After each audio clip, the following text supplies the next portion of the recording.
Hello and welcome to my channel for another video.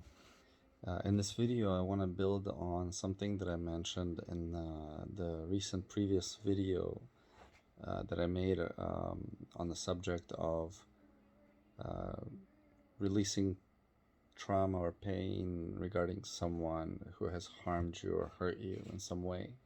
So if you're curious, please look at that video, and that will help you resolve a conflict inside of yourself, that pain that you experience when you have relational issues with someone. But in this video, what I want to focus on, something that I often that I've made other videos on, is dealing with people who have narcissism.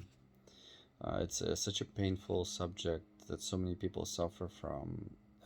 There, I feel like, is never enough content to help people recover from either being raised by a narcissistic parent, or being in a relationship with a narcissistic partner, or dealing with a narcissist in any capacity, whether it's friendship or at work, and so forth.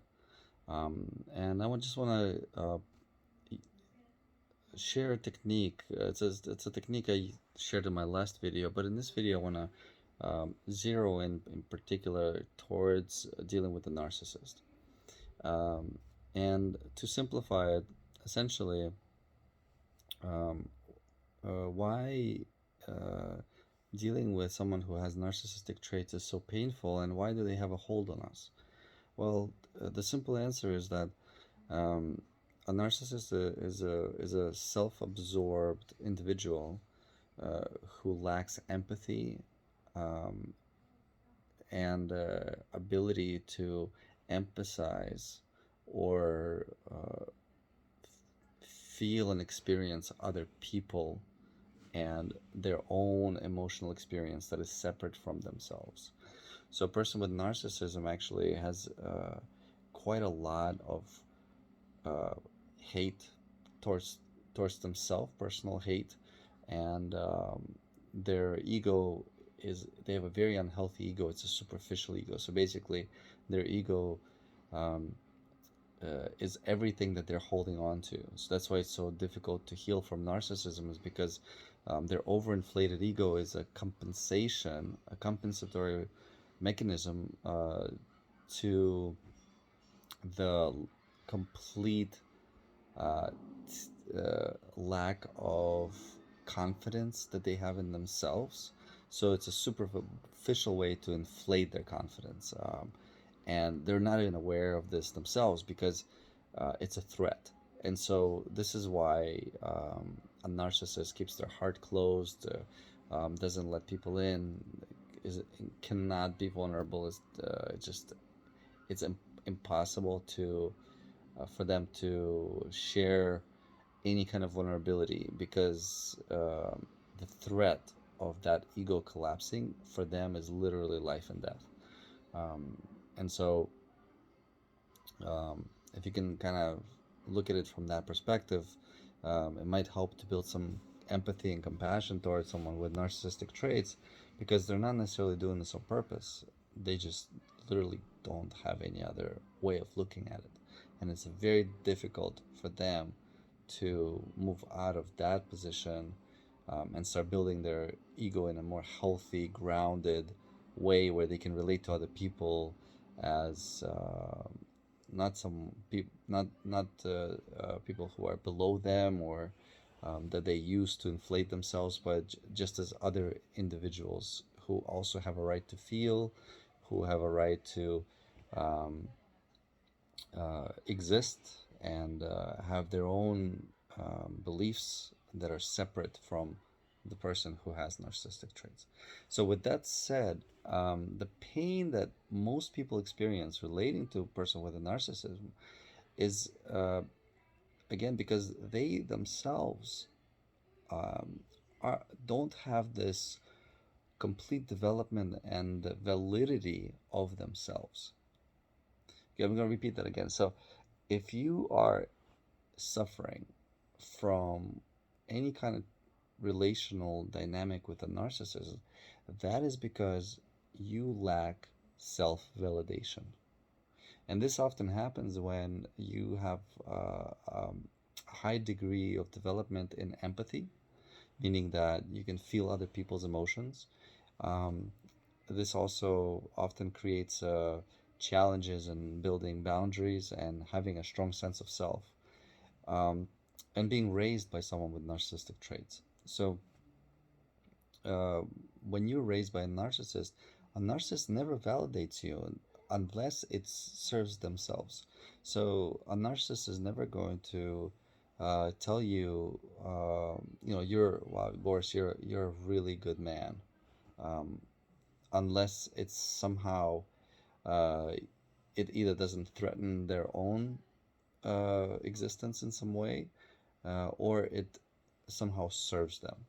And so, if you're crying, for example, they because they lack empathy, they're not gonna validate your emotions like a healthy parent would validate their child by saying, I'm so sorry you hit your knee and you're hurting right now, like, or wow, you figured that out. That's so smart of you. So that mirroring that you get from your parent that slowly builds that internal confidence, the validity, that strong ego of you being a valid individual, a person with worth. And so, because that worthiness doesn't get built inside of you, uh, there's a need to be externally validated. And so, that oftentimes leads to people pleasing and overriding your own needs by trying to placate to other people and let people walk all over you and so forth. And so it becomes very frustrating because what you grow up feeling is that in order for you to be valid as a human being with worth, is you need that validation to come from outside of you and towards you. And because the original trauma happened in a narcissistic dynamic, you search out narcissists to give you that validation, which is the worst person to search validation from because you'll never get it. And so you keep hitting the wall and you're frustrated and you can get angry and you can lose your temper and you can um, uh, accuse them of being harsh and sensitive or using you, and it basically just bounces right off of them because they could care less. And of course, it hurts because what you really truly want is their validation, for them to tell you that you are okay, that yes, that you were being used, and that your anger is valid, and that you were mistreated, and that you have the right to feel how you're feeling. Um, and unless you get it from them, you're never satisfied. And because they never give it to you, it's a never ending cycle. So you might be in a relationship with a narcissist and then realize that that's not a good relationship for you, and maybe you leave that relationship and go to another relationship. And guess what? You're going to attract another narcissist or someone with narcissistic traits. And so down the rabbit hole you go, and get, you feel frustrated again, and you lose your sense of self again, and so forth. And so what I want to do is tell you a very simple technique that you can use. A very, very simple technique. And this is what you do. So number one, and I've said this in another video that I've made, is when you deal with a narcissist, you need to come to terms with the fact that they don't have the thing that you desperately need. There's no way that they will ever admit to their faults, that they will ever validate your feelings, that they will ever see you accurately. For them, it's an impossibility. They just don't have it. And so, what's important is to release them from that obligation and expectation to validate you.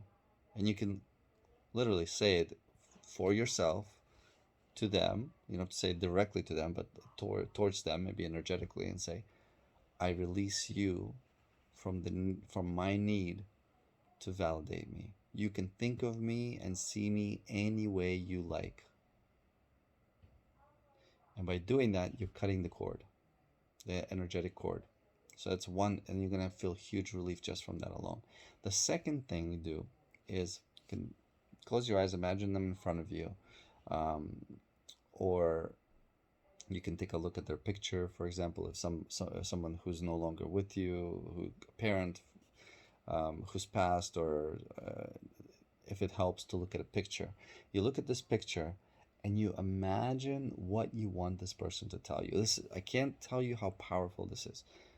You literally just put the words in their mouth. So you imagine, like, if they by magic became self-aware, they opened their heart, they became compassionate, empathetic, what would they say to you? Right? And some of these things could be, you know, you are a good man, or you're a good woman. I'm proud of you as my son or daughter. I'm so sorry that I've hurt you so many times. I'm so sorry that I've never made time for you. I'm so sorry that when you wanted to spend time with me, I made you feel crazy for wanting that. Right? So whatever it is that you desperately would want to hear from them, say that to yourself as if they're saying it in this exact way. And when you add the phrase "I'm so sorry," it adds that component of empathy, and it hits right where the pain is. And I guarantee that if you do this right, tears will come. You're gonna feel deep grief. Um, you can use this with anyone who has harmed you in the moment. And of course, as always, I want to encourage you to acknowledge this 20-80 rule, meaning 20% of your experience that's happening right now is actually current experience, and 80% of your experience is your historical experience. So let's say that you're in a relationship with someone, and this person triggers you and you have an emotional reaction. 20% of what's happening is actually real, and 80% of what's happening is perceived reality that's actually fueled by your past experiences from childhood. So as you process this pain, um, spend the 20% with this person, and use this technique of empathy, what you would want them to tell you, and then ask yourself, who do they remind you of? Who do they represent? Right? So if your girlfriend, for example, it's possibly your mom. If it's your boyfriend, it's possibly your dad. Um, if it's your boss, right, someone in a position of power, it could also be a parent, or a parent figure who you grew up with. And so after you do what's in the present, imagine who it is, and then imagine what you would want to hear from them, and let them speak to your inner child, or the age when that trauma actually happened, whether it was 4 years old, or maybe there was a significant trauma that happened to you when you were 13 or 15 or whatnot. And let those words hit that person of that age inside of you, because that trauma stays and gets frozen in time. And so as you say those words, let that internal child, the traumatized child, or the teenager, whoever it is, let them hear those words, and let it hit that pain and cry, and let that emotion come and feel that pain, and let that cathartic feeling move through you. And as you cry and release, right, whether it takes 5 minutes or an hour, let it go until it's done. Okay? Don't stop the process. Let it move through you. And once it's done, you're going to feel such relief, and that energy that person was holding because of that unresolved trauma is going to come back to you and serve you in your life. Okay, so hopefully that's helpful for you in your life. And if you like the video, please like and share, comment what your personal experience is, or if you've tried it, if it works for you. And I look forward to seeing you in my next video. Thank you for viewing.